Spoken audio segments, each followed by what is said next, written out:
चलो भाई, सब लोग बोर्ड पे आए अभी।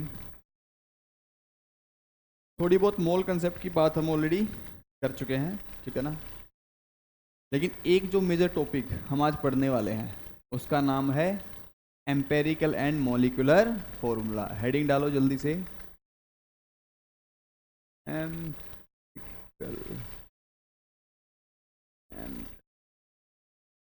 मॉलिक्यूलर।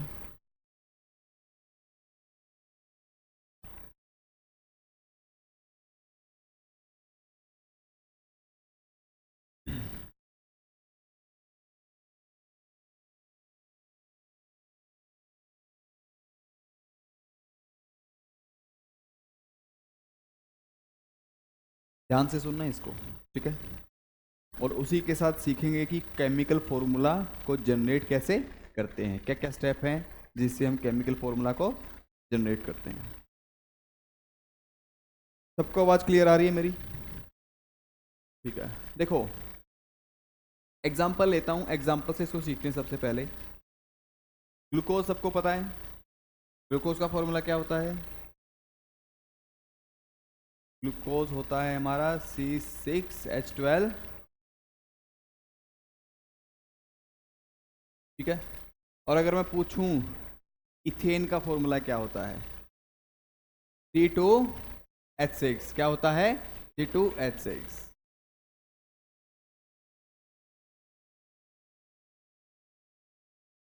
ठीक है ना। अब एक बात ध्यान से सुनो मेरी। इथेन पूछा अगर मैंने, क्या पूछा? इथेन, तो आप लोगों ने मुझे ये फॉर्मूला बताया। और अगर ग्लूकोज पूछा तो ये फॉर्मूला बताया, ठीक है। जो भी एलिमेंट, जो भी सब्सटेंस, कोई भी सब्सटेंस या कोई भी एलिमेंट नेचर में कैसे और किस फॉर्म में एग्जिस्ट करता है, जो कि उसकी क्या है? एक्चुअल फॉर्म है। कैसी फॉर्म है? एक्चुअल फॉर्म है।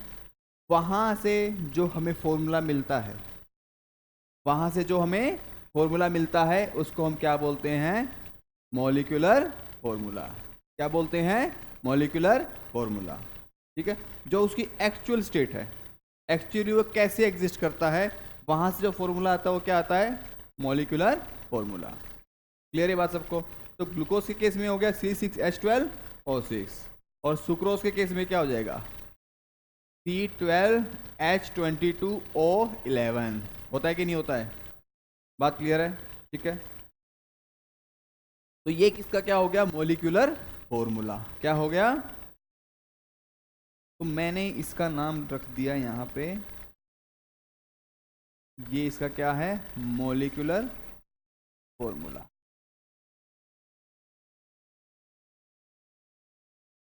ठीक है। क्लियर है सबको? सिमिलरली इथेन के केस में ये क्या है? Molecular formula. अच्छा मुझे एक बात बताओ, अगर मैं मॉलिक्यूलर मास की बात तो कर चुके हैं हम लोग, एटॉमिक मास की बात भी कर चुके हैं। अगर मुझे ग्लूकोज का, किसका? ग्लूकोज का, सब लोग क्लास में हैं, किसी का ध्यान हॉस्टल में तो नहीं है? ब्रेकफास्ट में मज़ा नहीं आया, अभी भी ध्यान वही है, ऐसा कुछ है क्या? ब्रेकफास्ट सही था? सबको सही मिला है क्या? हमारे में सही नहीं हो सकता। क्या है? क्या खत्म हो गए? नाश्ता खत्म हो गया? ऐसा तो नहीं कोई एक दो ज़्यादा खा जाता है और उसके बाद फिर कोई ऑप्शन नहीं बचता बाकी लोगों के लिए? खाना अच्छा नहीं था?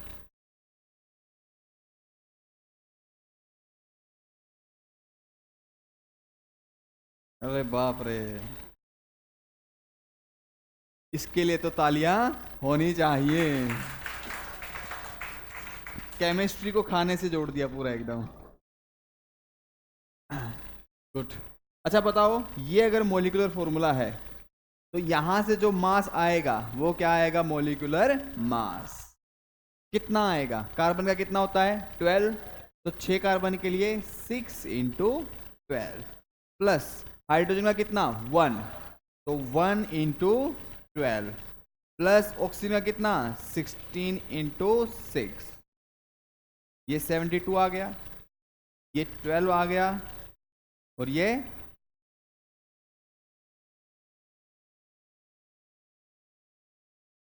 क्या वैल्यू आ रही है 180, इसका मॉलिक्यूलर मास है 180, ठीक है। और सिमिलरली हम इसके लिए फाइंड आउट कर सकते हैं, इसमें क्या वैल्यू आएगी, मॉलिक्यूलर मास क्या वैल्यू देगा, 12 इंटू 2 कितना हो गया 24, और 6 हाइड्रोजन है तो 6। मतलब क्या है कि अगर मुझे एक बार किसी का मॉलिक्यूलर फॉर्मूला बता दिया जाए तो क्या मैं उसका मॉलिक्यूलर मास बता सकता हूं, कोई है क्या बाहर, इसका क्या बता सकता हूं, मॉलिक्यूलर मास, ठीक है। अगर मुझे एम्पेरिकल फॉर्मूला मिल जाए, क्या मिल जाए, एम्पेरिकल फॉर्मूला, तो उससे भी मैं उसका क्या निकाल सकता हूं, एम्पेरिकल मास। लेकिन पहला क्वेश्चन क्या है कि एम्पेरिकल फॉर्मूला है क्या चीज, एम्पेरिकल फॉर्मूला है क्या चीज। अच्छा एक बात बताओ, ग्लूकोज के केस में ही ध्यान से सुनना इस चीज को, ग्लूकोज के केस में ही अगर मैं यहां पे कार्बन, हाइड्रोजन और ऑक्सीजन इन तीनों के मास की रेशियो देखूं तो कितनी आ रही है, या एटम की रेशियो देखूं तो 6:12:6। लेकिन अगर सबसे सिंपल रेशियो आएगी, सबसे सिंपल रेशियो, तो क्या आएगी 1:2:1, ठीक है। रेशियो तो बीच में ये भी बन सकती है 3:6:3, लेकिन क्या वो सबसे सिंपल होगी, नहीं। सबसे सिंपलेस्ट रेशियो में जब मैं बात करता हूं तो ये क्या आ जाएगा CH2O, 1:2:1। और अगर मैं किसी भी सब्सटेंस के मॉलिक्यूलर फॉर्मूला को, ठीक है, उनके जो एटम हैं उनकी मास की रेशियो को सबसे सिंपलेस्ट रेशियो में लिख दूं तो जो मुझे फॉर्मूला मिलता है उसको मैं क्या बोलता हूं, एम्पेरिकल फॉर्मूला। क्या बोलता हूं, एम्पेरिकल फॉर्मूला। क्या ये बात सबको क्लियर है। लेकिन एक बात, C6H12O6 यहां पे 6:12:6, इससे मुझे 1:2:1 लाना पड़ा, तो मुझे किससे डिवाइड करना पड़ा, किससे डिवाइड करना पड़ा, 6 से। तो मैंने इसको डिवाइड किया 6 से। तो एक बात तो तय है, यहां से अगर यहां आ सकता हूं तो यहां से यहां भी जा सकता हूं। अगर मॉलिक्यूलर फॉर्मूला को 6 से मल्टीप्लाई कर दूंगा तो क्या वैल्यू आ जाएगी, एम्पेरिकल फॉर्मूला को 6 से मल्टीप्लाई कर दूंगा तो क्या आ जाएगा, मॉलिक्यूलर फॉर्मूला। क्लियर है ये बात, ऐसा ही यहां पे होगा, ठीक है। यहां पे कैसे आएगा, इसका एम्पेरिकल फॉर्मूला निकालूंगा, ये रेशियो है 2:6, और सिंपलेस्ट रेशियो क्या आएगी 1:3।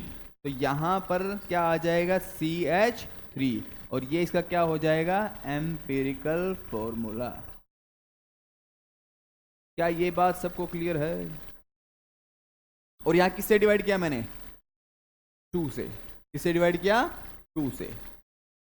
तो मतलब हर बार अगर मुझे एम्पेरिकल फॉर्मूला से मॉलिक्यूलर फॉर्मूला में जाना है, ध्यान से सुनना इस बात को, अगर एम्पेरिकल फॉर्मूला से मॉलिक्यूलर फॉर्मूला में जाना है तो किसी ना किसी फैक्टर से क्या कर दूंगा, मल्टीप्लाई। क्या कर दूंगा, multiply.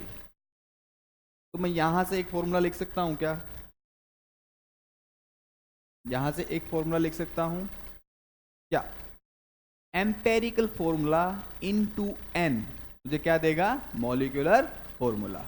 Empirical formula into n, EF, empirical formula into n मुझे क्या देगा, मॉलिक्यूलर फॉर्मूला।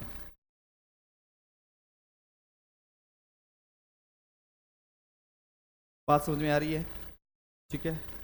एम्पेरिकल फॉर्मूला क्या है, CH3, और इसको n से मल्टीप्लाई किया, एम्पेरिकल फॉर्मूला को n से मल्टीप्लाई किया, क्या मिल गया, मॉलिक्यूलर फॉर्मूला। उल्टा भी तो पॉसिबल है, मॉलिक्यूलर फॉर्मूला को n से डिवाइड किया, क्या मिल गया, एम्पेरिकल फॉर्मूला। मॉलिक्यूलर फॉर्मूला को n से डिवाइड कर दूंगा तो क्या मिल जाएगा, एम्पेरिकल फॉर्मूला। क्लियर हुई सबको ये बात,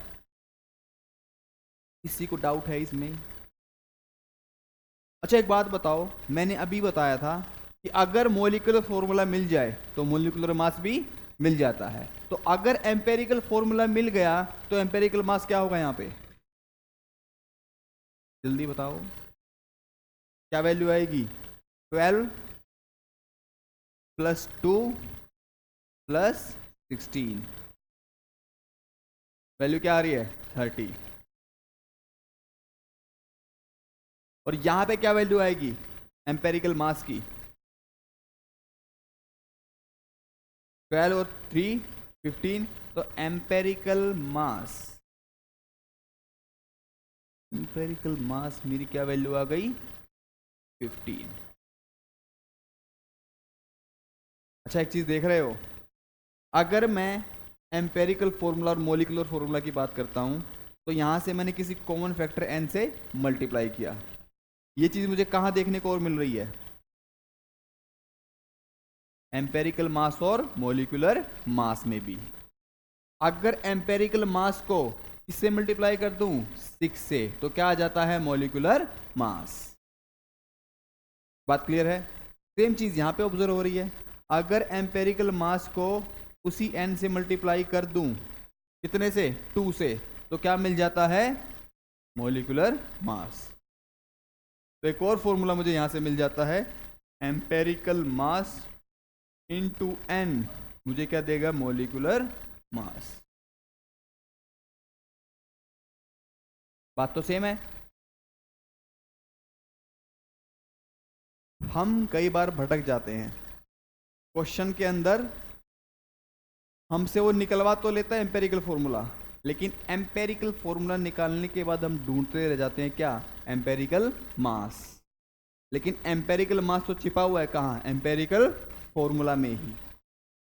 इसी से तो कैलकुलेट करेंगे क्या एम्पेरिकल मास। ये बात सबको समझ में आई, किसी को डाउट है इसमें नोट डाउन करो जल्दी से।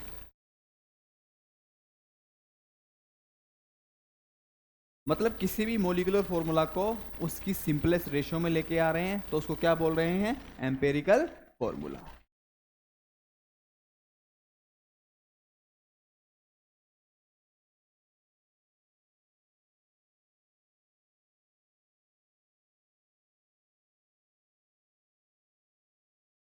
अच्छा बेंजीन में करके दिखाओ, बेंजीन क्या होता है C6H6। तो C6H6 अगर इसका मोलिकुलर फॉर्मूला है तो इसको सिंपलेस्ट रेशियो में लेके आओगे, और सिंपलेस्ट रेशियो क्या होगी, अगर ये रेशियो 6:6 है 1:1 तो एम्पेरिकल फॉर्मूला क्या बन जाएगा CH बन जाएगा। और n की वैल्यू क्या होगी 6, क्या होगी 6। और ये हम कहां से भी देख सकते हैं एम्पेरिकल मास और मॉलिक्यूलर मास से भी, क्योंकि C6H6 का मॉलिक्यूलर मास कितना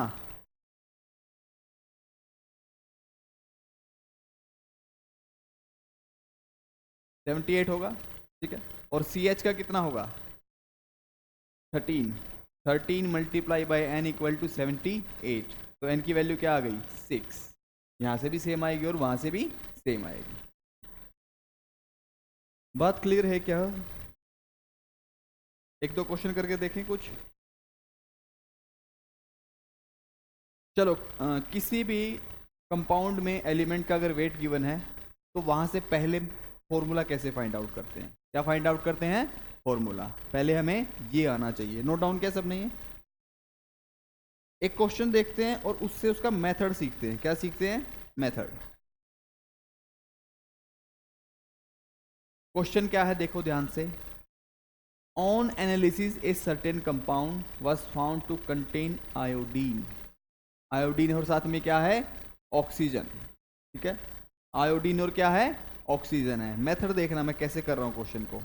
अपने पास आयोडीन है और दूसरा क्या है ऑक्सीजन है, और दोनों का वेट दिया हुआ है। रेशियो क्या है 254 gram of iodine and 80 gram of oxygen. तो सबसे पहले जब केमिकल फॉर्मूला जनरेट करना होता है सबसे पहले स्टेप क्या होता है, उनको मास रेशियो में लिखना। किस रेशियो में लिखना मास रेशियो में, ठीक है। हेडिंग डालो calculating the chemical formula. Calculating the chemical formula.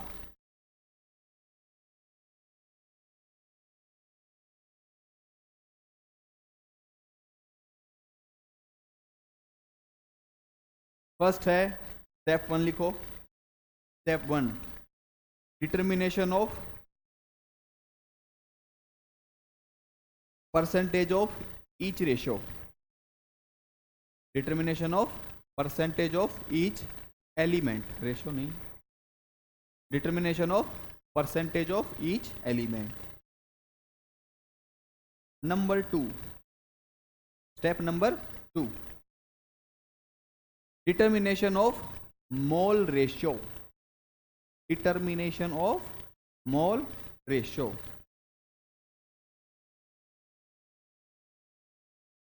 Third step making the mole ratio, making the mole ratio to whole number ratio. इसमें लेके जाओगे उसको होल नंबर रेशियो में। Making the mole ratio to whole number ratio. Step 4 make the simplest whole number ratio, make the simplest whole number ratio if required, make the simplest whole number ratio if required। ठीक है, थोड़ा सा empirical formula के बारे में लिखो। Empirical formula represents the simple whole number ratio, represent the simple नहीं simplest whole number ratio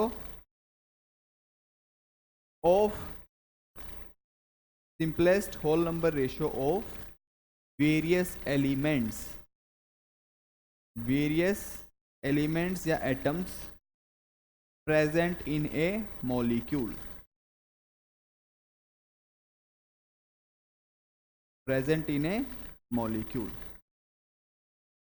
represent the simplest, ठीक है, whole number ratio of various element present in a molecule. Molecular formula लिखो।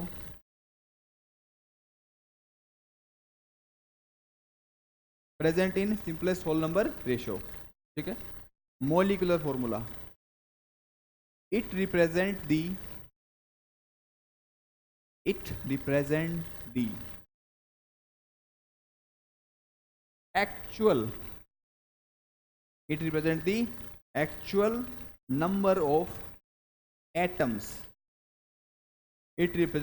actual number of atoms, present in a molecule,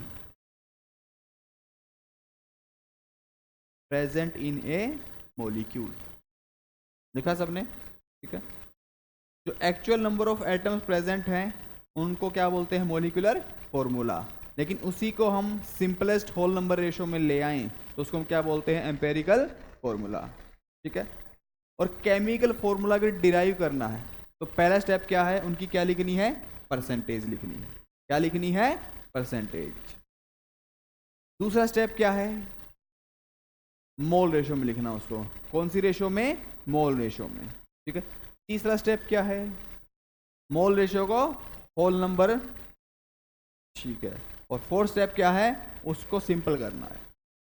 बात clear है। ऐसे करके हम अपने फॉर्मूला को जनरेट कर सकते हैं। तो ये क्वेश्चन अगर गिवन है मान लो, ठीक है, क्वेश्चन में क्या है, एनालिसिस किया गया एक सर्टेन कंपाउंड का और उसमें क्या है, आयोडीन और ऑक्सीजन। आयोडीन का वेट कितना है, 254 ग्राम, और इसका कितना है, 80 ग्राम। उनके वेट की रेशो है ये, ठीक है। आयोडीन का कितना है, 254, ऑक्सीजन का 18 ग्राम। बात क्लियर है। अगर परसेंटेज दी होती तो परसेंटेज लिख लेते। अब डायरेक्ट में क्या दिया हुआ है? वेट दिया हुआ है। क्या दिया हुआ है? वेट।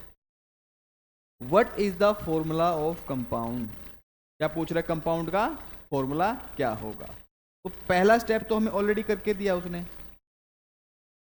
परसेंटेज रेशो देगा वो सबसे पहले, ठीक है ना। लेकिन यहां पे रेशो किसकी दी हुई है? मास की रेशो दी हुई है। किसकी दी हुई बेटा? मास की। अगर मास की रेशो से मोल की रेशो में जाना है, किसमें? मोल की रेशो में, तो उस मास को मैं किससे डिवाइड कर दूंगा? उसके एटॉमिक मास से। उसके एटॉमिक मास से। अगर दूसरा स्टेप देखूं मोल रेशो निकालने के लिए, मेरे पास आयोडीन है और क्या है? ऑक्सीजन। ये जो एम्पेरिकल फॉर्मूला और केमिकल फॉर्मूला का फॉर्मेशन, ये बाद में इसीलिए पढ़ाया है मैंने आपको, क्योंकि अब आपको पता है क्या, कि जो नंबर ऑफ मोल्स होते हैं वो क्या होता है? Given weight by molar mass. सबको पता है कि नहीं पता है? तो अगर वेट को मैं मोलर मास से डिवाइड कर दूं तो मुझे क्या मिल जाता है? मोल। और अगर सिंगल एटम है तो कौन होगा? Atomic mass. तो आयोडीन का वेट है 254 ग्राम। डिवाइड कर दूंगा किससे? इसके एटॉमिक मास से। कितना? 127। और ऑक्सीजन का कितना है? 80 ग्राम है। डिवाइड कर दूंगा किससे? 16 से, जो कि है भी।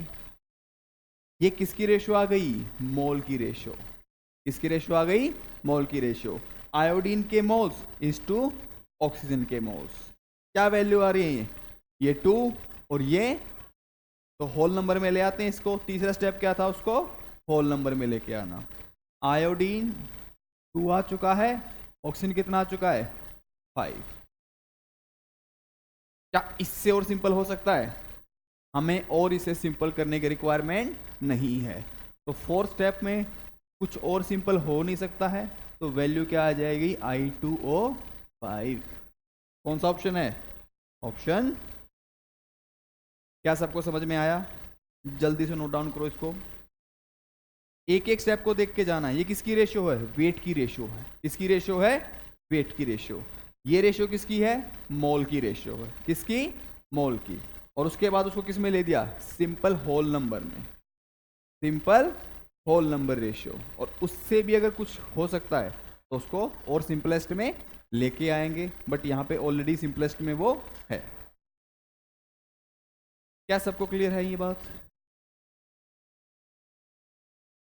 एक क्वेश्चन दूं तो कर सकते हो। किसी को डाउट है? हाँ, देखो मोल की रेशियो कैसे है? इसके मोल इज टू इसके मोल। समझ पा रहे हो इस बात को? इसका वेट इज टू इसका वेट, तभी तो रेशियो होगी। किस किस के मोल की ratio? Mole ratio of iodine is to oxygen. तो ऑक्सीजन के मास की रेशियो ली तो 254 इज टू 80। लेकिन मोल की रेशियो आई तब पहले मोल इसके निकाले, इसके भी मोल निकाले, और इन दोनों की क्या? रेशियो। बात समझ में आ रही है? किसकी बात कर रहे हैं? पहले मोल निकाले, और मोल कैसे निकाल सकता हूं मैं? इसके वेट को डिवाइड कर दूंगा इसके एटॉमिक मास से। सिमिलरली इसके वेट को डिवाइड कर दूंगा इसके एटॉमिक मास से। दोनों के मोल निकल गए, मैंने उसकी क्या कर दी? रेशो। अलग अलग तो मैं करके दिखा ही नहीं रहा आपको, इसी के अंदर, इसी के पैर में दिखा रहा हूं ताकि चीजें आसान हो। अलग से इसके मोल निकालने जाओ, फिर इसके निकालने जाओ, और फिर ला करके इनके सामने रखो। हाँ, क्लियर है? ठीक है। और क्वेश्चन देखें एक और। ओ, करो फिर इस क्वेश्चन को। अच्छा क्वेश्चन है ये। A compound of X and Y has an equal mass if their atomic weights are 30 and 20 respectively. ठीक है। The molecular formula of the compound is, solve करके बताओ इसको।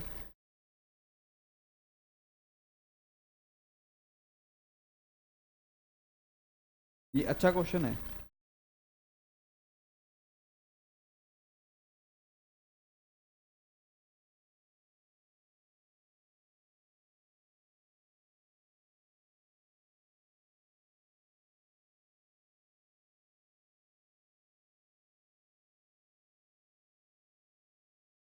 एक कंपाउंड है, किस क्या क्या है उसमें, x and Y.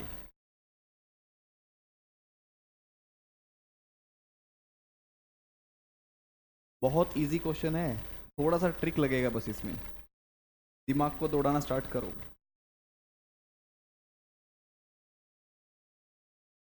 Physical chemistry is all about कितना दिमाग आप उसमें खर्च करते हो, और धीरे धीरे धीरे धीरे वो इतना अच्छे से सीख जाओगे।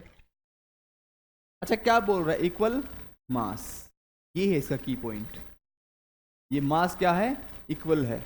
दोनों का मास तो उसने नहीं दिया है, क्या दोनों का मास दिया है, क्या नहीं दिया ना। तो अगर मैं एक का मास W मान लूं तो दूसरे का भी क्या होगा, W होगा, होगा कि नहीं होगा। तो यहां पे जो मास की रेशियो आएगी वो क्या आएगी, W/W, है क्या नहीं। सेकंड स्टेप क्या है, उसको मोल की रेशियो में कन्वर्ट करना। तो सेकंड स्टेप भी कर लेते हैं। सेकंड स्टेप है मेरा X/Y, W डिवाइड बाय पहले का कितना है 30, कितना गिवन है 30, और यहां पे W/20। ये किसकी रेशियो आ गई, मोल की रेशियो आ गई। अब इसको किस में कन्वर्ट करना है, सिंपलेस्ट रेशियो में। तो सिंपलेस्ट रेशियो में लाने के लिए पहले W से डिवाइड कर देता हूं, ठीक है। तो W से जैसे ही डिवाइड करूंगा तो X Y वैल्यू क्या आ गई, 1/30 और 1/20। क्या ये सिंपलेस्ट होल नंबर रेशियो है, नहीं, ये तो होल नंबर में ही नहीं है, तो सिंपलेस्ट तो ये है ही नहीं, ठीक है। AC कम करना है क्या, थोड़ा सा करूं, हल्का सा कर देता हूं, ठीक है।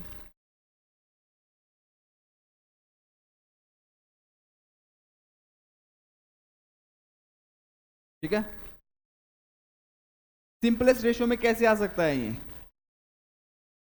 अगर मुझे इसको सिंपलेस्ट रेशियो में लाना है तो ये नीचे वाली टर्म्स को हटाना पड़ेगा।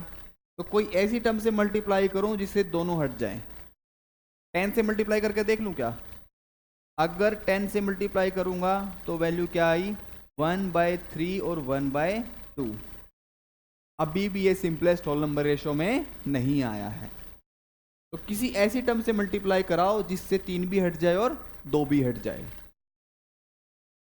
6 से मल्टीप्लाई करूं क्या, 6 से मल्टीप्लाई करने पे क्या आएगा, XY X2 और Y3।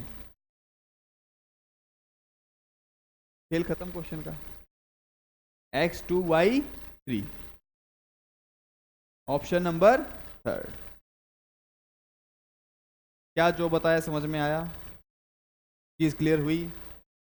मेन बात क्या थी, इक्वल मास, ठीक है। बच्चे क्या करते हैं यहाँ पे, एक मान लेते हैं, 100 मान लेते हैं, 200 क्यों माने हम 200, हमें किसी ने कहा है 100 मानने के लिए, किसी ने कहा है दोनों का मास एक है, बस ये बताया है कि दोनों का मास क्या है, इक्वल है, तो मान लो W/W, ठीक है। उसके बाद मास की जो रेशियो है उसको कन्वर्ट कर लो किस में, मोल की रेशियो में, और मोल की रेशियो में कन्वर्ट करने के लिए गिवन मास को किससे डिवाइड करूंगा, उसके एटॉमिक मास से। ये किसकी रेशियो आ गई, मोल की रेशियो। फिर मैं चला कहाँ की तरफ, उसको और सिंपल करने की तरफ। तो सबसे पहले मैं, दिख रहा है मुझे कि W/W दोनों में सेम है, तो W से डिवाइड करूंगा तो ये वैल्यू आएगी। यहाँ मैं डायरेक्ट 60 से भी मल्टीप्लाई कर सकता था, इससे 60 से, ठीक है। अगर 60 से यहाँ मल्टीप्लाई कर देता और यहाँ भी, क्योंकि कॉमन फैक्टर से मल्टीप्लाई करूंगा, तो 30 62 और 20 63 डायरेक्ट मुझे मिल जाता। बात क्लियर है सबको, नोट डाउन किया, आगे चले, कोई रह गया है क्या। ओके, ये क्वेश्चन आप लोग करो जल्दी से, ये बहुत अच्छा क्वेश्चन है।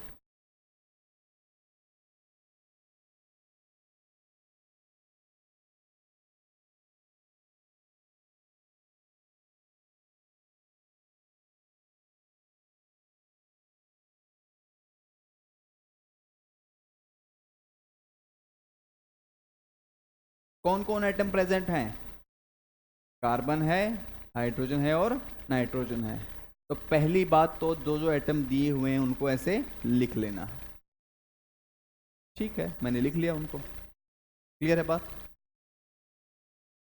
रेशो दी हुई है ये बाय वेट, मतलब उनके वेट की क्या दी हुई है, रेशो, और वो कितनी है 9:1:3.5 वेट की रेशो है डायरेक्टली। ठीक, सबसे पहले हम किसकी बात करते हैं, वेट की रेशो की, और वेट की रेशो डायरेक्टली हमें गिवन है।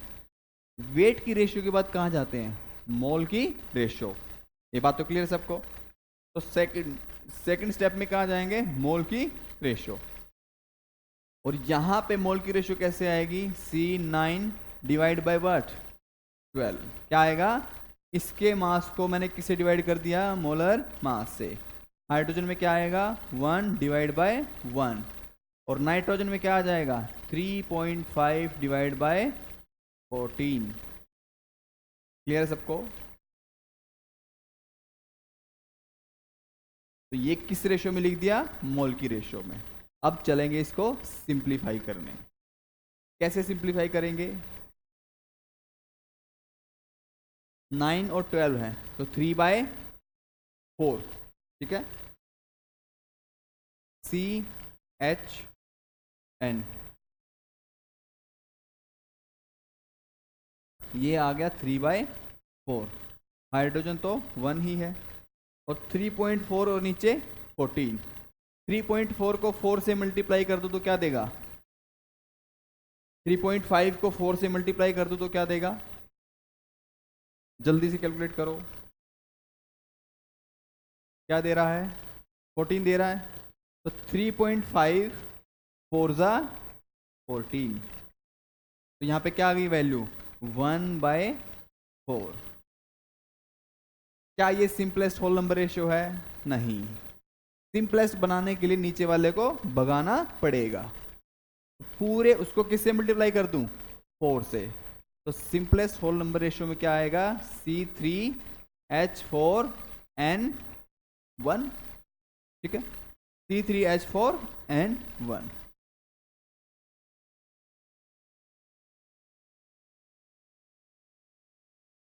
बात क्लियर है। ये तो इसका केमिकल फॉर्मूला आया है। क्या है इसका, केमिकल फॉर्मूला। कहीं पर यहां कुछ मैच हो रहा है, नहीं, क्योंकि यहां पे पूछ क्या रहा है, मॉलिक्यूलर फॉर्मूला। अब कंसेप्ट लगेगा किसका, एम्पेरिकल और मॉलिक्यूलर फॉर्मूला वाला। हमें दोनों फॉर्मूले याद हैं, ठीक है। और ये जो निकल के आया है ये बेसिकली बहुत सिंपलेस्ट रेशियो में आया है। किस में आया है, सिंपलेस्ट रेशियो में। और सिंपलेस्ट रेशियो वाला क्या होता है, एम्पेरिकल फॉर्मूला। क्या होता है, एम्पेरिकल फॉर्मूला। तो मुझे पता है एम्पेरिकल फॉर्मूला इनटू n मुझे क्या देता है, मॉलिक्यूलर फॉर्मूला। और एम्पेरिकल मास इनटू n मुझे क्या देता है, molecular mass. Molecular mass find out करना है मुझे। क्या फाइंड आउट करना है, मॉलिक्यूलर मास।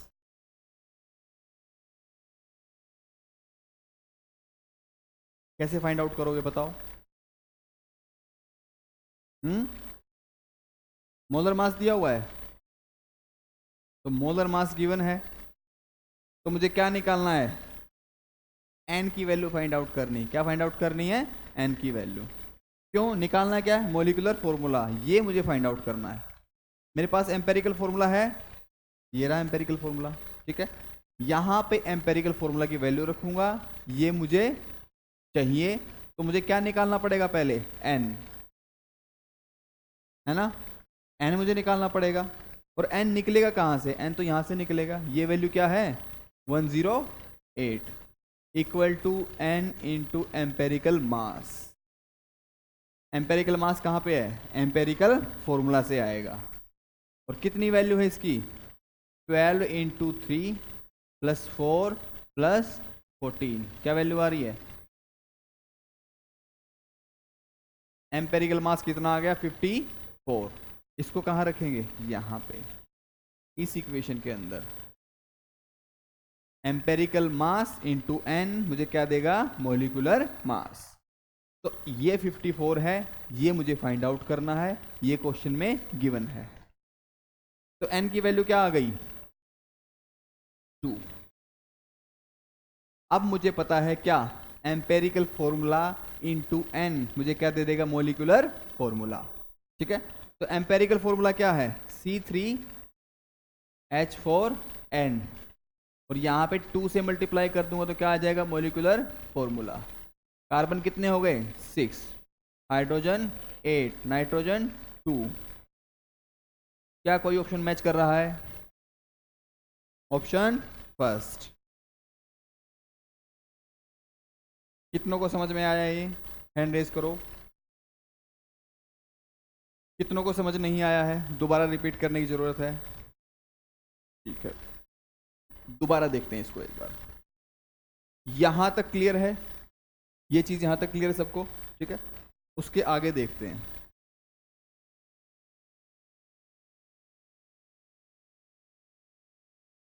मेरे पास एम्पेरिकल फॉर्मूला आ चुका है। एम्पेरिकल फॉर्मूला कितना है, C3H4n। तो एम्पेरिकल फॉर्मूला है C3H4n, और क्वेश्चन में पूछ क्या रहा है, मोलिकुलर फॉर्मूला। क्या पूछ रहा है, मोलिकुलर फॉर्मूला। और हमने अभी थोड़ी देर पहले बात करी थी कि एम्पेरिकल फॉर्मूला अगर आ जाए तो वहां से एम्पेरिकल मास भी अपने आप निकल आएगा। कैसे, इसी फॉर्मूला से कैलकुलेट करेंगे। वैल्यू क्या होगी, 12 multiply by 3, 12 into 3 plus hydrogen कितना है 4, 4 इंटू 1 प्लस नाइट्रोजन कितना है 1, और नाइट्रोजन का एटॉमिक मास 14। तो वैल्यू क्या आ गई 36 प्लस 4 प्लस 14, वैल्यू क्या देगा 54। एम्पेरिकल मास मेरे पास आ चुका कितना 54, और मोलिकुलर मास जो क्वेश्चन में गिवन है वो कितना है 108 गिवन है क्वेश्चन में हमें, ठीक है। और अभी हमने एक फॉर्मूला देखा था, क्या, एम्पेरिकल मास इनटू n मुझे क्या दे देता है, मोलिकुलर मास। देता कि नहीं देता है। और दूसरा एक फॉर्मूला देखा था, क्या, empirical formula into n equal to molecular formula. Molecular mass के कॉरस्पॉन्डिंग मोलिकुलर फॉर्मूला और एम्पेरिकल मास के कॉरस्पॉन्डिंग एम्पेरिकल फॉर्मूला। देखा था हमने दोनों फॉर्मूला। तो मेरे पास ये भी है, मेरे पास ये भी है, मुझे फाइंड आउट क्या करना है, ये फाइंड आउट करना है। तो मैं क्या कर सकता हूं, यहां से n की वैल्यू फाइंड आउट करके यहां रख दूं, ठीक है। और मेरे पास एम्पेरिकल फॉर्मूला भी है कितना, C3H4n, ठीक है। तो मेरे पास एम्पेरिकल मास कितना है 54। तो मैंने इक्वेशन 1 में एम्पेरिकल मास रखा 54 इंटू n, जो मुझे फाइंड आउट करना है पहले। और मोलिकुलर मास क्वेश्चन में कितना है 108। तो यहां से मेरे n की वैल्यू क्या आ गई 108 डिवाइड बाय 54, जो कि क्या है 2, ठीक है। अब इस n की वैल्यू को मैं कहां रखूंगा, इसके अंदर, इक्वेशन सेकंड के अंदर।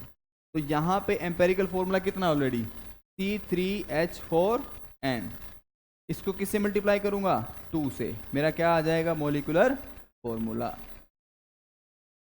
बात क्लियर है। अच्छा, किसी को ये डाउट तो नहीं हो रहा है कि 2 से मल्टीप्लाई करने पर 2C3 होना चाहिए था, ये तो डाउट नहीं हो रहा है।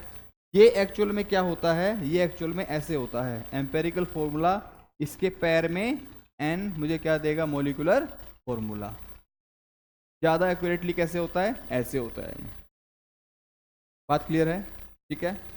तो अगर ऐसे है n की वैल्यू कितनी आ चुकी है 2, तो इसके अगर पैर में मैं 2 करूंगा ऐसे, तो क्या आ जाएगा C6H8n2, ये मेरा क्या आ गया मोलिकुलर फॉर्मूला। क्या बात क्लियर हुई, सबको क्लियर हुई, अभी चीज़ें क्लियर हुई, ठीक है। मॉड्यूल दिखाओ एक बार, एक क्वेश्चन करा देता हूँ यहाँ से। क्वेश्चन लिखो जल्दी से। फोस्जीन, वैल्यू चेंज कर दूंगा मैं, फोस्जीन कंटेन्स, शॉर्ट में लिखवाऊंगा बिल्कुल, phosgene contain, phosgene PHOSGENE, phosgene contains 12.1% carbon, 12.1% carbon, 16% oxygen and 71.6% 7% chlorine by mass, by mass. ये परसेंटेज की रेशियो किसकी है? मास की रेशियो है। 12.1% कार्बन था, 16.2% ऑक्सीजन था, 16.2, ठीक है। और 71.7% क्या है हमारा? Chlorine by mass. What is the empirical formula of phosgene? हाँ, इसको कैलकुलेट करके दिखाओ। एम्पेरिकल फॉर्मूला कैलकुलेट करना डायरेक्ट यहीं से।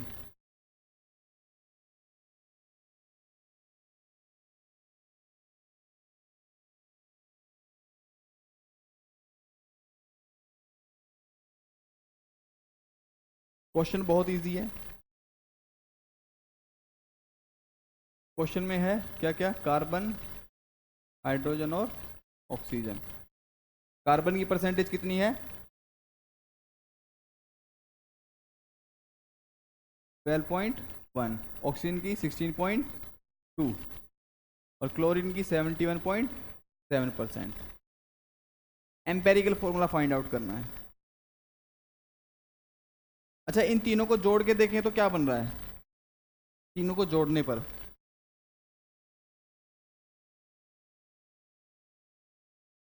कितना बन रहा है? 100% बन रहा है टोटल, ठीक है। तो ऐसे परसेंटेज में दे दे, उस क्वेश्चन को मैं कैसे करूंगा वो ध्यान दो। देखो, पहले परसेंटेज की रेशियो में लिखना था, वो हमने ऑलरेडी लिखा हुआ है। अगर मान लो इसको मैं कन्वर्ट किस में कन्वर्ट कर दूं? मास में। किस में कन्वर्ट कर दूं? मास में। और मास में कैसे कन्वर्ट करूंगा? 100% में से ये कितना है? 12.1%। तो अगर 100% को मैं 100 ग्राम मान लूं, क्या मान लूं? 100 ग्राम। तो ये कितना ग्राम हो जाएगा? 12.1 ग्राम हो जाएगा। कितना हो जाएगा? 12.1 ग्राम। ऑक्सीजन कितना हो जाएगा? 16.2 ग्राम। और क्लोरीन कितना हो गया? 71.7 ग्राम। अब तो हो जाएगा सॉल्व।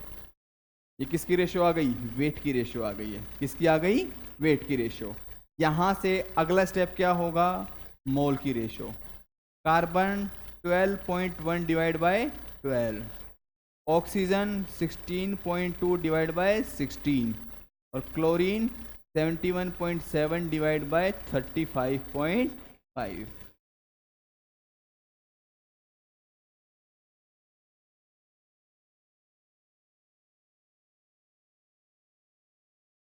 तो यहां से क्या वैल्यू आ जाएगी अगर इसको सिंपल रेशियो में लेके जाएंगे? तो ये तो लगभग 1 के आसपास है, ये भी लगभग 1 के आसपास है और ये 2 के आसपास है, ठीक है। तो यहाँ पे कंप्लीट कैलकुलेशन करने की जरूरत नहीं है। COCl2, क्योंकि कार्बन भी 1 है, ऑक्सीजन भी 1 है, इससे सिंप्लीफाई हम इसको नहीं कर सकते। और COCl2 होता क्या है? फोस्जीन ही तो होता है। क्या होता है? फोस्जीन।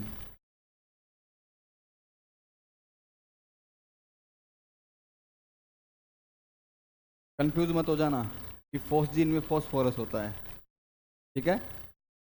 नेक्स्ट क्वेश्चन लिखो यहीं से। द एम्पेरिकल फॉर्मूला, EF लिख लेना सीधा। The empirical formula of A compound,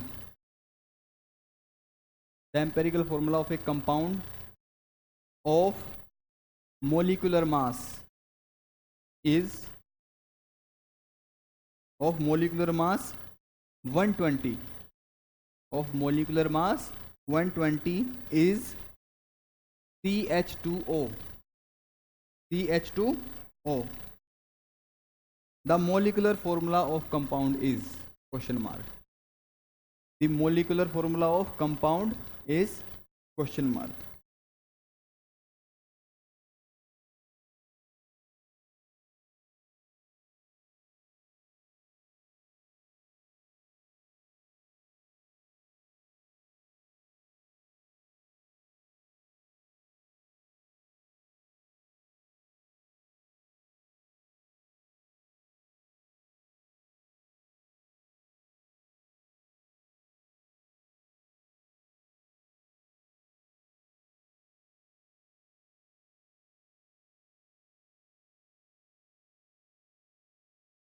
हो गया?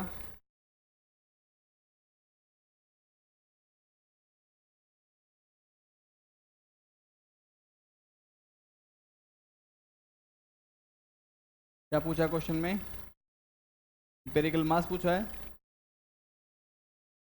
यही पूछा है क्या, या मोलिकुलर फॉर्मूला? एम्पिरिकल मास तो निकल जाएगा।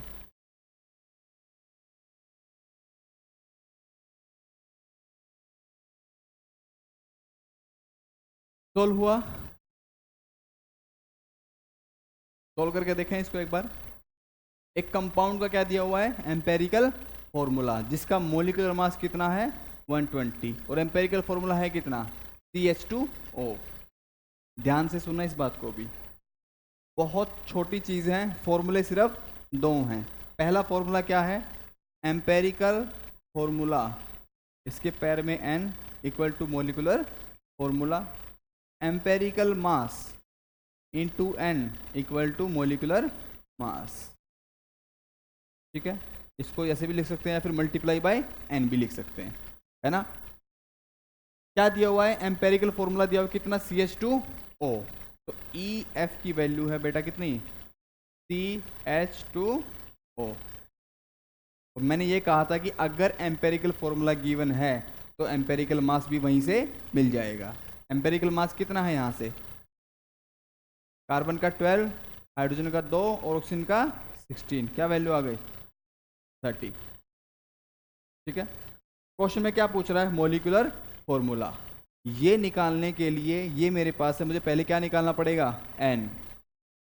N तो इस फॉर्मूले से भी निकल सकता है, अगर मुझे क्या मिल जाए? एम्पेरिकल मास और molecular mass.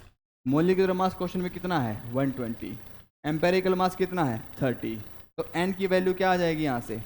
120 divide by 30। N की वैल्यू क्या आ गई? 4। अब तो निकल जाएगा। एम्पेरिकल फॉर्मूला किससे मल्टीप्लाई करना है? 4 से। एम्पेरिकल फॉर्मूला है क्या? CH2O। तो एम्पेरिकल फॉर्मूला N मुझे क्या देगा? Molecular formula.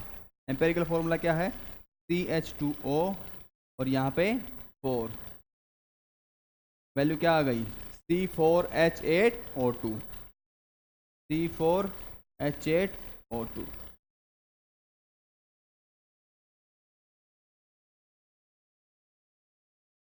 अच्छा, ऑक्सीजन में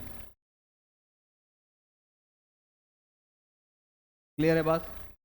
ठीक है, कहाँ मैच नहीं हो रहा है?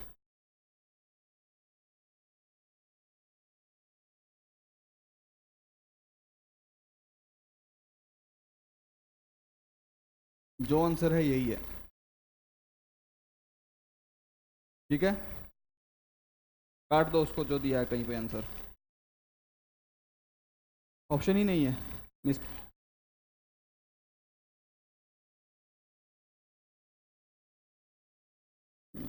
क्या होगा तुम लोग का यार? ठीक है, समझ में आया? बात क्लियर है?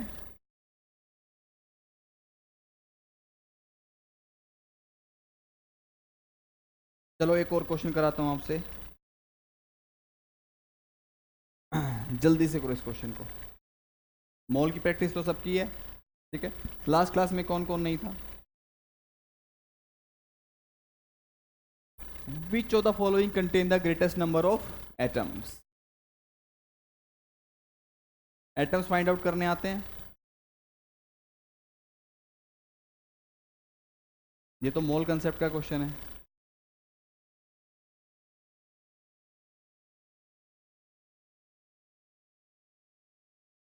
अच्छा, लास्ट क्लास में कुछ होमवर्क दिया था क्या मैंने? दिया था ना? क्या क्वेश्चन था? पहले उसको देख लेते हैं, है ना?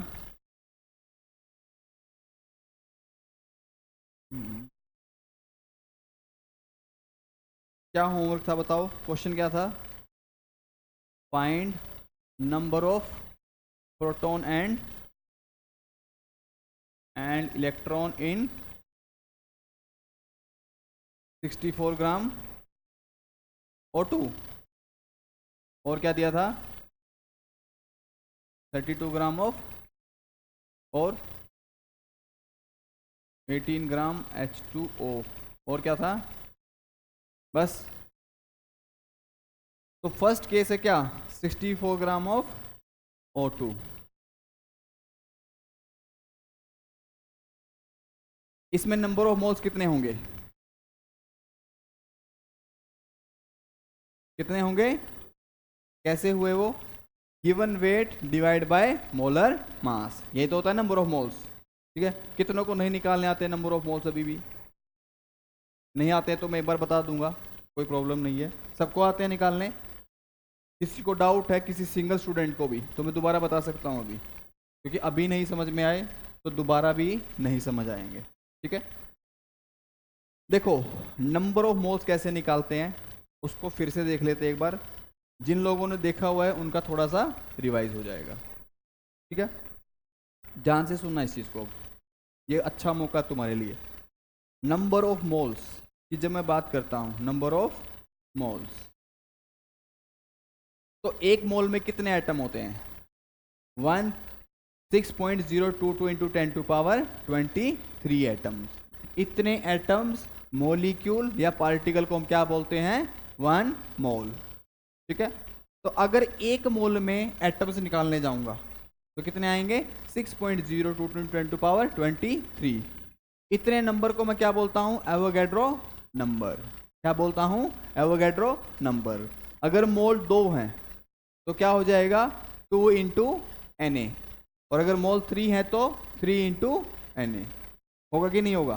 ठीक है, तो अगर मोल से number of particle, number of atom की तरफ जाऊंगा, नंबर ऑफ एटम्स या फिर मॉलिक्यूल या फिर पार्टिकल। ठीक है, अगर ये फाइंड आउट करता हूं तो मुझे क्या करना पड़ेगा, इस मोल को मल्टीप्लाई करना है किससे, Na से। किससे मल्टीप्लाई कर दूंगा, Na से। ठीक है, तो मुझे क्या मिल जाएगा, नंबर ऑफ एटम, मॉलिक्यूल और पार्टिकल। ठीक है, लेकिन अगर मुझे वापस आना हुआ, मुझे नंबर ऑफ मॉलिक्यूल से मोल्स निकालने पड़े, तो अब मुझे क्या करना पड़ेगा, किससे डिवाइड करूंगा, Na से। किससे, Na से। ठीक है, तो यहां से हमें एक फॉर्मूला मिलता है, नंबर ऑफ मोल n, इसको मल्टीप्लाई कर रहा हूं किससे, Na से, तो मुझे क्या मिल जा रहे हैं, नंबर ऑफ मॉलिक्यूल्स। क्या मिल जा रहे हैं, नंबर ऑफ मॉलिक्यूल्स। समझ आई बात। और नंबर ऑफ मॉलिक्यूल को अगर Na से डिवाइड कर दे रहा हूं तो क्या मिल जा रहे हैं, नंबर ऑफ मोल्स। क्या मिल जाते हैं, नंबर ऑफ मोल्स। हाँ, तो यही तो किया है, number of molecule divide by Na, मुझे क्या मिल जाते हैं, नंबर ऑफ मोल्स। बात क्लियर हुई। दूसरी चीज क्या है, क्या कोई फोन चला रहा है क्या, हाँ, क्यों चला रहे हो, किसने बोला है, क्लास से बाहर कर दूं, प्रकाश सर से बात कर लेता हूं आज एक बार। ठीक है, नहीं नहीं, ये फर्स्ट टाइम नहीं है, मुझे पता है इस बात का। मैं चलाने लग जाऊं क्लास में फ़ोन, सिलेबस बढ़ेगा आगे। वेरी गुड, एक अच्छा सा क्वेश्चन पूछ लिया ना, तुमसे सोल्व नहीं होगा, ये तो भी इजी क्वेश्चन चला रहा हूं मैं। बात वो नहीं है, बात वो है कि तुम क्लास में बैठ के फ़ोन देख रहे हो, और मैं लीनियंट हूं इसलिए तुम्हें बहुत आज़ादी मिली हुई है। ये हमारा टाइम होता ना, इतनी देर में तो मास्टर मुर्गा बना के पीटता इधर बढ़िया से। तुमको मिली हुई आज़ादी, छूट, कुछ भी करो क्लास में, क्या फ़र्क पड़ता है। ये जो डेस्क के नीचे खाने दिए हुए इसलिए तो हैं, हाथ डालो, फ़ोन चलाओ, बस मज़ा करो। मॉल कंसेप्ट 3 बार पढ़ लिया इसलिए समझ आ रहा है, उसके आगे की चीज़ आती है क्या फिर।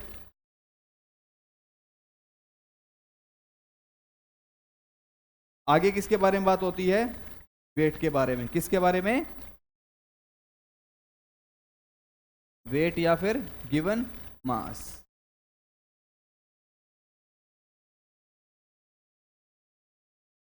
अगर नंबर ऑफ मोल्स गिवन है, क्या, नंबर ऑफ मोल्स, तो उसमें मैं क्या मल्टीप्लाई कर दूंगा, मोलर मास।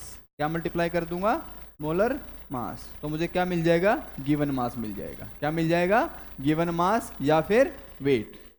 ठीक है, तो यहां से हमें क्या फॉर्मूला मिलता है, number of moles multiply by molar mass. मुझे क्या दे रहा है, वेट। तो अगर इस वेट को मोलर मास से डिवाइड कर दूं तो क्या मिलेगा, मोल्स। ठीक है, तो इस वेट को अगर डिवाइड कर दूं मोलर मास से तो मुझे क्या मिल जाएंगे, मोल्स मिल जाएंगे। क्या मिलेंगे, मोल्स। ठीक है, ये बात क्लियर है सबको।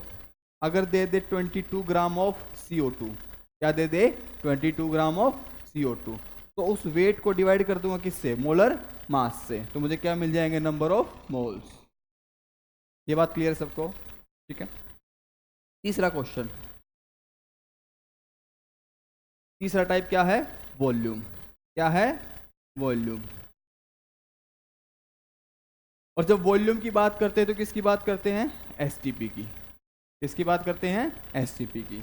एसटीपी क्या होता है, स्टैंडर्ड टेम्परेचर एंड प्रेशर। ठीक है, तो यहाँ टेम्परेचर कितना होता है, 273 केल्विन, और प्रेशर क्या है, 1 बार। लेकिन कैलकुलेशन में हम ओल्ड यूनिट यूज करते हैं जो कि 1 एटमॉस्फेयर है। ठीक है, अगर टेम्परेचर 273 हो और प्रेशर 1 atm हो तो जो वॉल्यूम आ जाता है वो उसकी वैल्यू क्या आती है, 22.4 लीटर। तो मोलर वॉल्यूम की वैल्यू क्या आ गई, 22.4, और उससे मैं क्या कर दूंगा यहाँ पे, मल्टीप्लाई। अगर नंबर ऑफ मोल को 22.4 से मल्टीप्लाई कर दिया जाए तो क्या आ जाएगा, उसका वॉल्यूम आ जाएगा। क्या आ जाएगा, वॉल्यूम। बात क्लियर है। लेकिन अगर वॉल्यूम से वापस मोल में जाना है, वॉल्यूम से वापस मोल में जाना है तो किससे डिवाइड करेंगे, 22.4 लीटर से। किससे डिवाइड करेंगे, 22.4 से। क्लियर है ये बात सबको। अभी कोई डाउट है, इस पे 5-6 क्वेश्चन की प्रैक्टिस करेंगे आज, ठीक है ना, ताकि चीजें और सबको क्लियर हो जाए। लेकिन पूछ क्या रहा है क्वेश्चन में आज, ये क्लियर हुआ। ठीक है, एटोमिसिटी किस किस को नहीं आती है, आज बता दो, आज करा दूंगा मैं। एटोमिसिटी सबको आती है। एटोमिसिटी क्या होती है, number of atoms present in a molecule. ठीक है, तो जितने नंबर ऑफ मॉलिक्यूल्स आते हैं उसको मैं किससे मल्टीप्लाई कर देता हूं, एटोमिसिटी से, और मेरा आंसर आ जाता है। ठीक है, क्या आ जाता है, नंबर ऑफ एटम्स आ जाते हैं। क्या आ जाते हैं, नंबर ऑफ एटम्स। तो इस क्वेश्चन को देखते हैं यहाँ पे। अभी ये क्लियर हुआ ना सबको, अभी किसी को डाउट है क्या, सारे क्वेश्चन इसको देख के बनाने हैं। ठीक है, यहां से एक और फॉर्मूला आएगा, वो क्या है, number of moles into molar volume.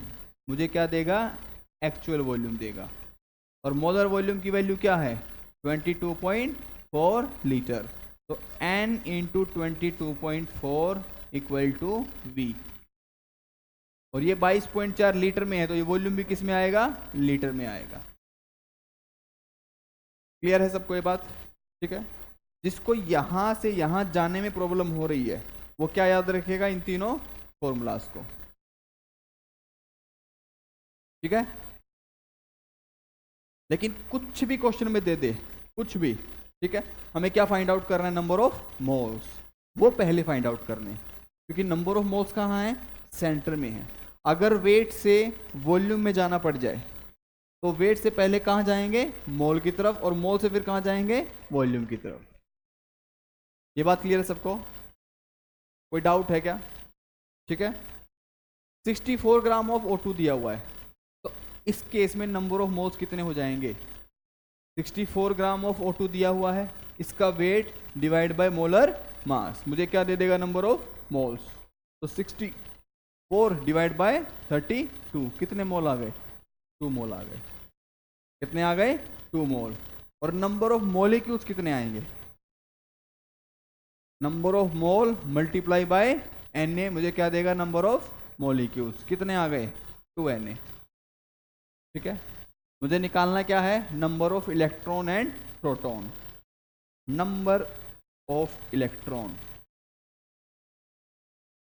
O2 के एक मॉलिक्यूल में कितने इलेक्ट्रॉन होंगे, ऑक्सीजन के एक एटम में कितने इलेक्ट्रॉन, जितने प्रोटॉन उतने इलेक्ट्रॉन। प्रोटॉन कितने होते हैं? ऑक्सीजन का एटॉमिक नंबर कितना? 8। तो प्रोटॉन भी कितने? 8। और ये न्यूट्रल स्पीशीज है, तो न्यूट्रल स्पीशीज में जितने प्रोटॉन उतने ही इलेक्ट्रॉन, तभी तो न्यूट्रल है। तो अगर इसके एक एटम में 8 इलेक्ट्रॉन हैं तो दो में कितने होंगे? 16 होंगे। ठीक है, तो एक मॉलिक्यूल में कितने इलेक्ट्रॉन हैं? 16 इलेक्ट्रॉन हैं। और एक्चुअल नंबर ऑफ मॉलिक्यूल कितने आ रहे हैं? 2Na। कितने आ रहे हैं? 2Na। तो एक मॉलिक्यूल में 16 इलेक्ट्रॉन हैं। एक मॉलिक्यूल में कितने इलेक्ट्रॉन हैं? 16 इलेक्ट्रॉन हैं। ठीक है, तो 2Na मॉलिक्यूल में कितने इलेक्ट्रॉन हो जाएंगे? 16 इंटू 2Na कितना हो गया? 32Na electron. बात क्लियर है? ठीक है। सिमिलरली किसका केस है? 32 ग्राम ऑफ CH4। इसको जल्दी से फाइंड आउट करो कितने इलेक्ट्रॉन होंगे। 32 gram of CH4। 32 gram of CH4 में नंबर ऑफ मोल्स कितने होंगे? सबसे पहले वो फाइंड आउट करने हैं।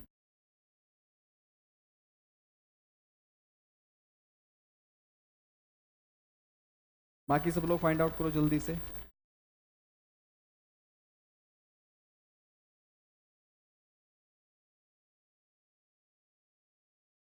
नंबर ऑफ मोल्स सबके निकल गए? कितनों के निकल गए नंबर ऑफ मोल्स? बाकी लोग भी फाइंड आउट करो। वेट दिया हुआ है तो वेट वाला फॉर्मूला लगेगा और वो ये है। वेट दिया हुआ है, मोलर मास से डिवाइड करना, क्या आ जाएगा? Number of moles. क्या वैल्यू आ रही है? 32 ग्राम CH4।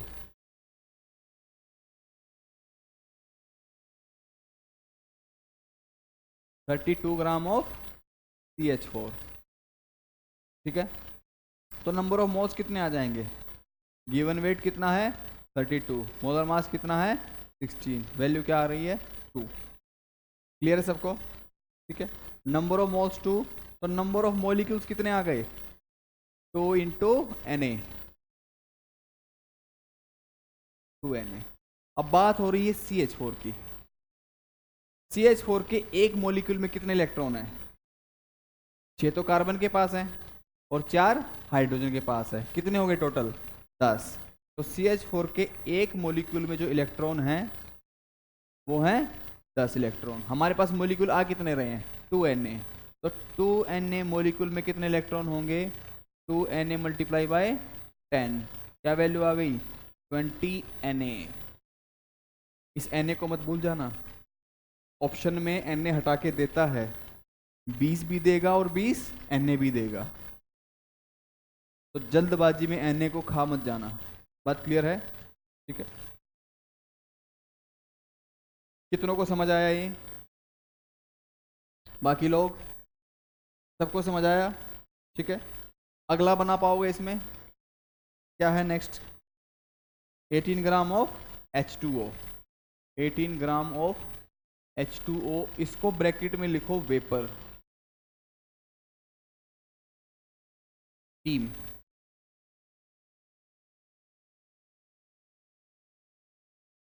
बेसिकली गैस है ये।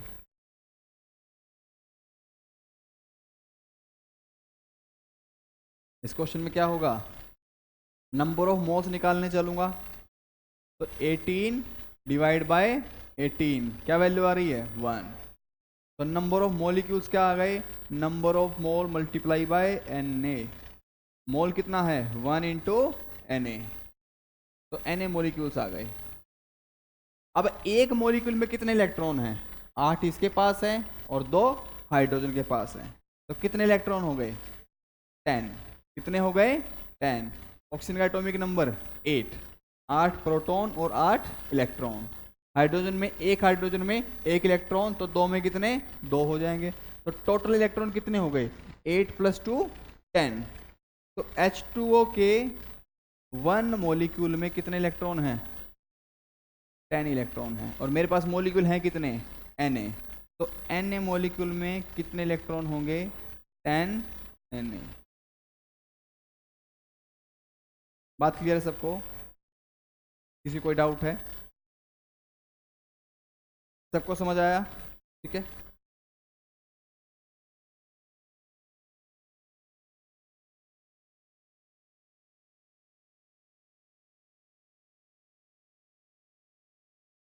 इस क्वेश्चन को करो जल्दी से, उसी चार्ट से मुझे सबका आंसर चाहिए इसमें। 5.6 litre of oxygen at STP contains, क्या पूछ रहा है? एटम्स पूछ रहा है। और 5 पॉइंट लीटर है, वॉल्यूम है, तो किस ऑक्सीजन का होगा? O2 गैस का। किसका होगा? बर्तन में ऑक्सीजन एटम तो नहीं भर सकते, क्या भरोगे? O2 gas. इस क्वेश्चन को करो जल्दी से।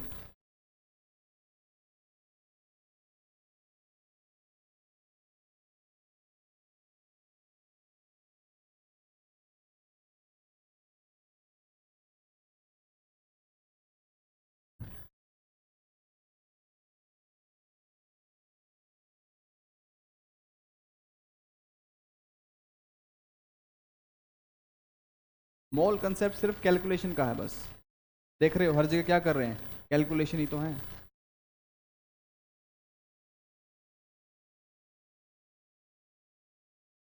नेक्स्ट क्लास में जब मैं आऊँ तो यहाँ तक रिवाइज करके आना, मैं क्वेश्चन पूछूंगा यहाँ से, ठीक है? जितना हुआ है अभी तक।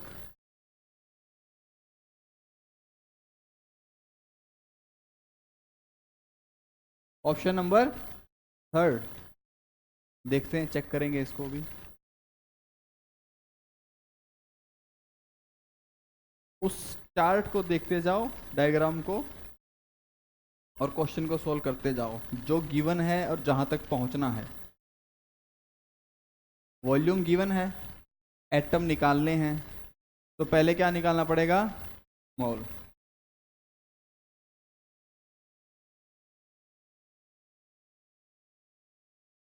कौन है?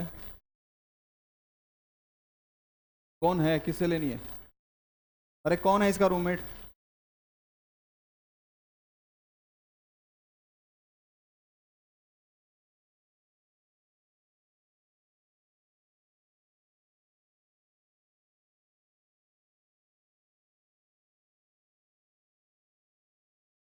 मोल्स कितने आए? वॉल्यूम को किससे डिवाइड करोगे? 22.4 से। 5.6 डिवाइड बाई 22.4, तो जो मोल्स आएंगे उसकी वैल्यू है 5.6 डिवाइड बाई 22.4, और पॉइंट से पॉइंट काट दूं, ठीक है? वैल्यू क्या आई? 56 डिवाइड बाय 224। वैसे तो डायरेक्ट क्या होता है? 1/4, ठीक है? क्या होता है? 1/4, लेकिन हम इसको सोल्व कर सकते हैं। ये 28 आ जाएगा, ये 112 आ जाएगा, फिर से किया 1/4। तो मेरे नंबर ऑफ मोल्स कितने आ गए? 0.25। बाहर कौन है?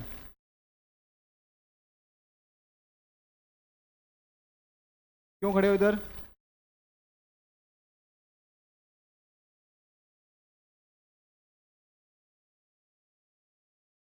इतने बड़े बड़े शीशे लगा दिए, आधे ध्यान तो तुम्हारा इधर ही है, तुमको समझ क्या आएगा? हमारा सिलेक्शन पता नहीं कैसे होगा, ध्यान ही क्लास में नहीं है तो सिलेक्शन का तो मतलब ही नहीं होगा। देखते हैं अभी। नंबर ऑफ मोल्स कितने आ गए? 1/4, ठीक है? तो ना करूं आगे सोल्व? रुक जाओ, ठीक है? अगली बार इतना बड़ा डंडा लेके आऊंगा मैं, अगली बार। समझ आ गया मेरे को? कितने नंबर ऑफ मोल? 1/4। निकालने क्या है? नंबर ऑफ एटम्स, वो भी किसके? O2 के। तो नंबर ऑफ मोल्स से नंबर ऑफ मॉलिक्यूल निकाल लें, ठीक है? वो क्या आएंगे? Number of moles into Na, क्या आ जाएगा? नंबर ऑफ मॉलिक्यूल्स, ठीक है? नंबर ऑफ मोल्स कितने हैं? 1/4 इनटू Na, क्या देगा? Number of molecules. Number of molecule आ गए, ठीक है? पूछा क्या है? एटम्स पूछा है। क्या पूछा है? एटम्स। तो number of molecules, number of molecules into atomicity मुझे क्या देता है? Number of atoms.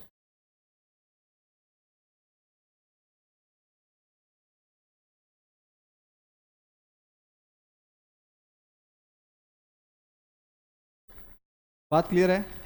Number of molecule कितने हैं, Na/4 कितने हैं, और एटोमिसिटी कितनी है 2, कितनी है 2, क्योंकि ऑक्सीजन कितना है 2 एटम्स है, कितने हैं 2। तो वैल्यू क्या आ जाएगी नंबर ऑफ एटम्स की, Na/2। ये क्या आ गए मेरे नंबर ऑफ एटम्स, क्या आ गए नंबर ऑफ एटम्स। और Na की वैल्यू क्या होती है 6.022 इंटू 10⁻23। तो Na/2 क्या हो जाएगा 6.022 इंटू 10⁻23 डिवाइड बाई 2, 3.011 इंटू 10⁻23। बात क्लियर है?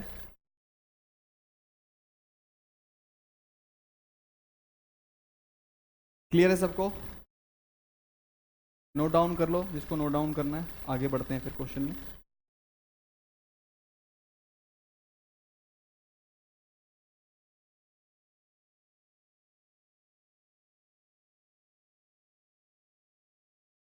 क्वेश्चन देखो ये जल्दी से, इजी है ये तो। 88 gram of CO2 contain moles of carbon.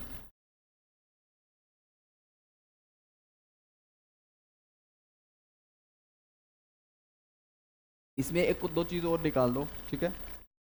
Moles पूछ रहा है ना, मोल्स ऑफ कार्बन, साथ में निकालो मोल्स ऑफ ऑक्सीजन, एटम्स और atoms of carbon, atoms of oxygen. जल्दी फाइंड आउट करो सारी चीजें।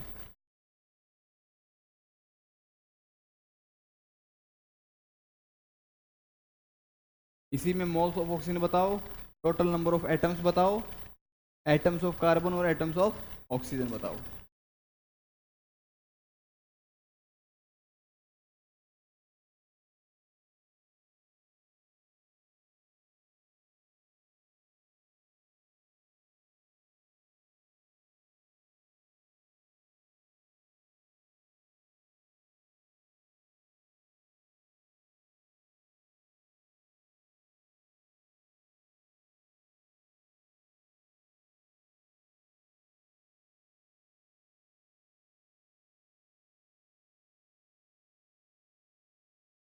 नेक्स्ट क्लास में लड़कियां उधर बैठेंगे, लड़के इधर बैठेंगे।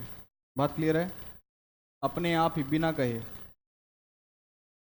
तुम्हारा रोटेशन में चलेगा अब से ऐसे। बात क्लियर है? किसी को कोई आपत्ति इसमें?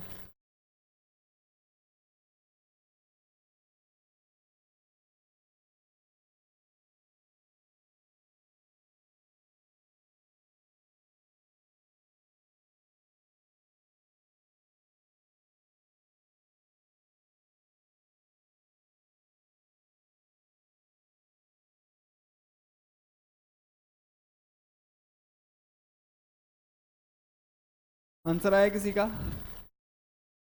कार्बन के मोल कितने आ चुके हैं 2 मोल, ठीक है। Moles of carbon, N of carbon आ चुके हैं 2। तो मोल्स ऑफ ऑक्सीजन कितने हो जाएंगे, कितने हो जाएंगे? हाँ खिलाड़ी आदमी हो तुम लोग।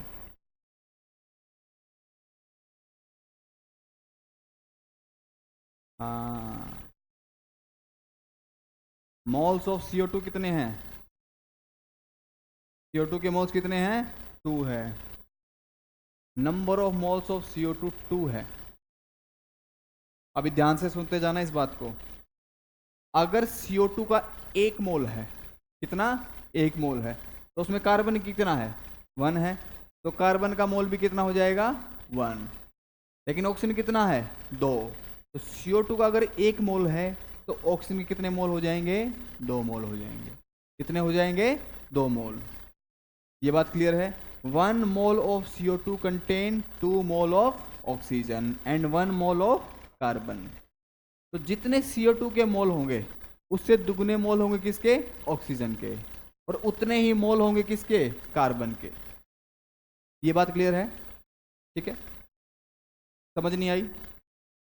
अगर कार्बन का 1 मोल है, उसका क्या मतलब है? CO2 अगर 1 मोल है तो एक ही कार्बन प्रेजेंट है, तो जो मोल CO2 का है वही मोल किसका हो जाएगा? कार्बन का हो जाएगा। लेकिन ऑक्सीजन कितना है? 2। ठीक है, तो CO2 का अगर 2 मोल है तो ऑक्सीजन कितना हो जाएगा? 4 मोल। कितना हो जाएगा? 4 मोल। ये बात क्लियर है? दूसरा एग्जांपल ले लेते हैं, H2O। मान लो H2O का 2 मोल है। कितना? 2 मोल है। तो 2 मोल में हाइड्रोजन का कितना मोल हो जाएगा? 4 मोल हो जाएगा। कितना हो जाएगा? 4। ऑक्सीजन का कितना मोल है? 2 मोल है, क्योंकि ऑक्सीजन कितना है? एक ही तो है। तो जितना टोटल मोल होगा उसमें जितने एटम होंगे वो बताएंगे कि एटम के कितने मोल हैं। ये बात क्लियर है सबको? ऐसे ही CH4 क्या है? CH4, CH4 का 2 मोल ले लिया मान लो। कितना? 2 मोल। तो उस 2 मोल में कार्बन कितना होगा? 2 मोल होगा, ठीक है ना? और हाइड्रोजन कितना होगा? 8 मोल। कितना होगा? 8 मोल होगा। ये बात क्लियर है सबको? तो यहां पर जितने number of moles of CO2 हैं उतने ही नंबर ऑफ मोल्स किसके आ जाएंगे? कार्बन के। और ऑक्सीजन कितने आ जाएंगे? 4 मोल। कितने आएंगे? 4, क्योंकि 2 × 2 4 मोल ऑफ ऑक्सीजन। ये बात क्लियर है? हम किसी भी कंपाउंड के अगर मोल निकालते हैं तो उनके एक एक एलिमेंट के भी मोल्स हम फाइंड आउट कर सकते हैं। इसके बाद क्या है? मोल्स कार्बन निकल गए, ऑक्सीजन के निकल गए, एटम्स पूछे हुए हैं, टोटल नंबर ऑफ एटम्स। और एटम्स क्या होते हैं? Number of molecules into atomicity. तो नंबर ऑफ मॉलिक्यूल्स कितने हैं यहाँ पे? नंबर ऑफ मॉलिक्यूल्स क्या होते हैं? Number of moles multiply by Na। कहाँ खो गए? Number of moles multiply by Na। तो number of molecules, number of molecules क्या आ जाएंगे? 2Na। क्लियर है बात? ठीक है, पूछा क्या जा रहा है? Total atoms. और टोटल नंबर ऑफ एटम्स क्या है यहाँ पे? 3। एटॉमिसिटी क्या है? 3। तो नंबर ऑफ एटम्स यहाँ पे क्या मिल जाएंगे मुझे? 2Na मल्टीप्लाई बाय 3 क्या देगा? 6Na। किसी को डाउट है इसमें? ये क्या आ गए? नंबर ऑफ एटॉमिक कहाँ से आ गए?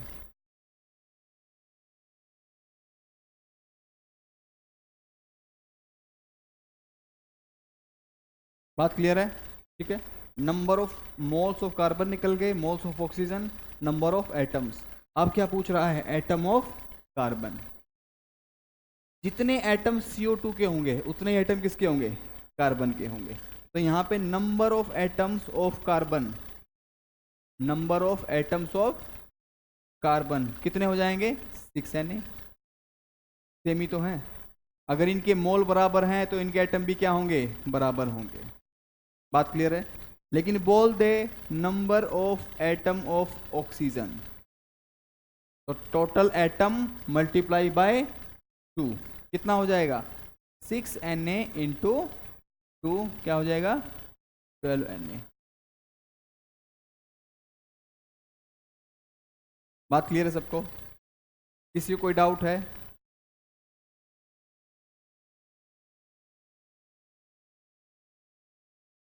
क्या किसी को डाउट है?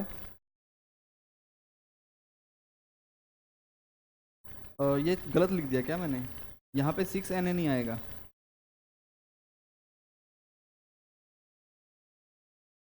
देखो, टोटल नंबर ऑफ एटम्स क्या हैं? Number of molecule multiply by atomicity. ठीक है, तो वो क्या हो जाता है? नंबर ऑफ एटम्स, है ना?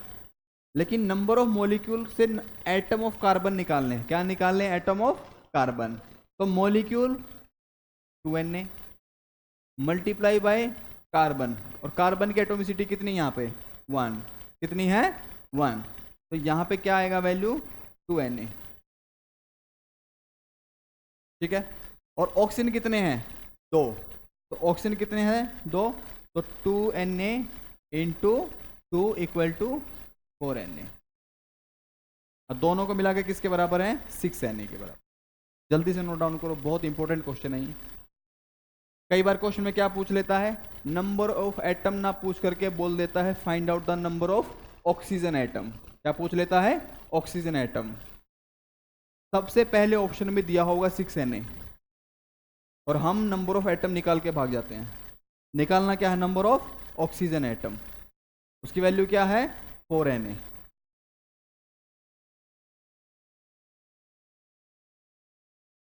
11th क्लास का टेस्ट हुआ था, आधी जनता का क्वेश्चन गलत था। नंबर ऑफ एटम्स निकाल के आ गए थे, और निकालना पूछा क्या हुआ? Number of oxygen atoms. Atom तक पहुंचे वो लोग, लगा यही है, कर देते हैं, ऑप्शन ए कर देते हैं, यही दिया हुआ है। पता नहीं था उनको कि ऑक्सीजन एटम पूछ रहा है। क्या पूछ रहा है? Oxygen atom.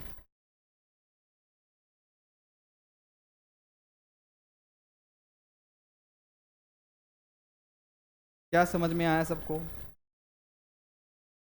नेक्स्ट क्लास में जहां तक हुआ है यहां तक के क्वेश्चंस की बहुत प्रैक्टिस करेंगे। क्वेश्चन प्रैक्टिस में मज़ा भी आता है और चीज़ें सीखने को भी मिलती हैं।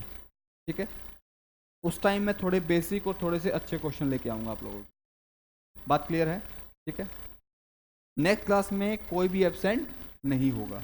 कल ही है क्लास, है ना? कल सब लोग को आना है। जितने भी पीछे की चीज़ें रह रखी हैं सारे क्वेश्चन की प्रैक्टिस हम लोग कल करेंगे। क्लियर है ये बात? ये सबको समझ में आया? अभी लंच है आप लोगों का, क्लास है। किसकी क्लास है? अभी फिजिक्स की क्लास है। ठीक है, यहाँ एंड करते हैं आज की क्लास को। हाँ बोलो।